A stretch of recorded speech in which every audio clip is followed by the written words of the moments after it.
Hello दगड़ियों। तो सबसे पहले सभी को राधे राधे।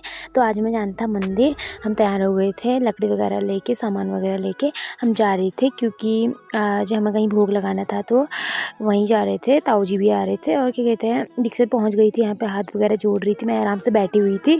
फिर उसके बाद हम ये भी बैठ गई थी, साथ में बैठे हुए थे।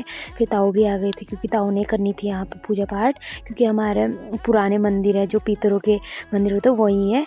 तो फिर क्या कहते हैं, यहाँ पे इतनी ज़्यादा पिरूल वगैरह हो रहा था, साफ वाफ किया। क्या कहते हैं, यहाँ पे ताऊ भी आ गए थे, लकड़ी मेरी बहन तोड़ रही थी और ताऊ यहाँ की सफाई कर रहे थे। बहुत मतलब इतना पूरा भर रखा था ना पिरूल से, बहुत ज़्यादा। फिर उसके बाद मैं भी आग जलाने लग गई थी।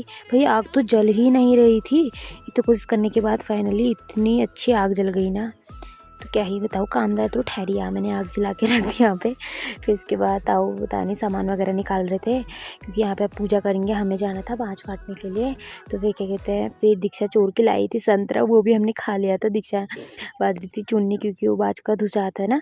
तो फिर क्या कहते हैं, मैं भी चले गई थी, ये वाला पेड़ मुझे काटना था। भाई ऐसा हो रहा, इतनी उदासी लग रही थी ना, क्योंकि पेड़ में चढ़ना था, आज पहली बार आ रहे थे कब से। तो फिर क्या कहते हैं मैं भी ऊपर को जा रही थी, यहाँ पे से ऊपर को गई, ये वाला मुझे पेड़ काटना था।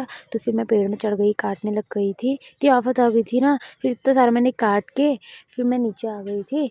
ठीक है, फिर मैंने इतना बड़ा गट्ठर भी बना लिया था घास का। मेरी बहन बोल रही थी घर को चलता है, यहाँ पे बैठी हुई थी कब से। तो फिर इसके बाद हम भी जा रहे थे घर को। तो ओके बाय, मिलते हैं नेक्स्ट ब्लॉग में।